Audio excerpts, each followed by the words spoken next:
Hello everybody, this is Toys R Us, and for this new figure unboxing and review we're going to be looking at the Transformers earthspark Skywarp figure. So what we're going to do with this video, we're going to unbox her live in a second, have a look at the entire contents of the packaging.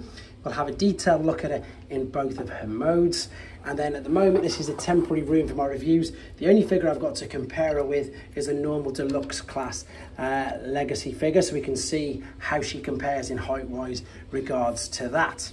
So these figures have only just hit the shores in the UK, and they're actually available if anybody's after them in Home Bargains, which again is one of the shops in the UK. So this, I believe, is a redeco of the Cyberverse Starscream figure. She does look quite basic, but we've got a lovely image of her there, and if we spin it around, and yes, if you're wondering why I'm referring to it as a her, that's because in the earthspark cartoon, she is a female character. So there we go, we can see it's going to take 7 steps to transform. So I'm just working out probably the best way to set her free. What I'll do then is I'll quickly set her free from here and come straight back to you. So here she is, set her free from the packaging. Let's do some first impressions. Now, overall, not too bad. Aesthetics are pretty good, to be honest. We've got the lovely tamper-graphed Decepticon logos here. The articulation isn't too bad, to be honest. You've got head articulation turning side to side. It won't ever so slightly up and down. Shoulders will go up and down. They've got out to the side. You can see you've got bicep flexion. We do actually have a waist swivel, but there's a cool gimmick. I'll show you that in a second. Unfortunately, both the legs look like they are hinged together and don't work. Do they? I don't think they work independently, and I'm not willing to risk it. So unfortunately, there's no knee bend or ankle rock or anything like that. To be honest, from the back, it doesn't look the greatest, but let's be honest, this is a kid's toy, and I'm going to show you, as I say, why it's actually fun. These are all hollow here. You've got landing gear on the back as well. But let's have a go at what's advertised. So what we can do is we can lift the arms up, we can rotate this. I don't know how far to go. I'm going to go twice.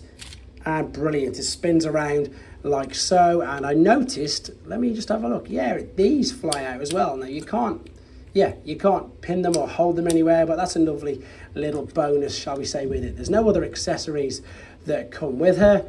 She looks pretty good, to be honest. I think what we need to do now, though, is have a quick look at it in her alternate mode.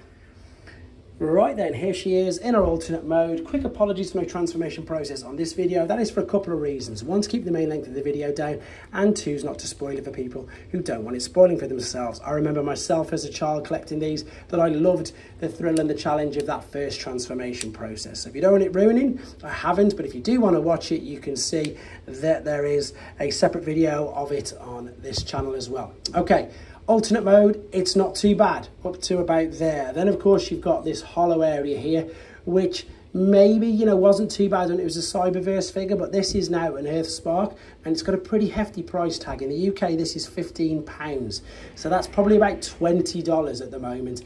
And I just think perhaps maybe it's a little bit too high for the actual figure that we've got. And again, the clue is in the title from where it came from. It came from Home Bargains, so it's not like a massive retailer like Smith's and the Entertainer. But as I said, from there, and again for a kid's perspective, it is pretty cool. We've got landing gear which will move backwards and forwards.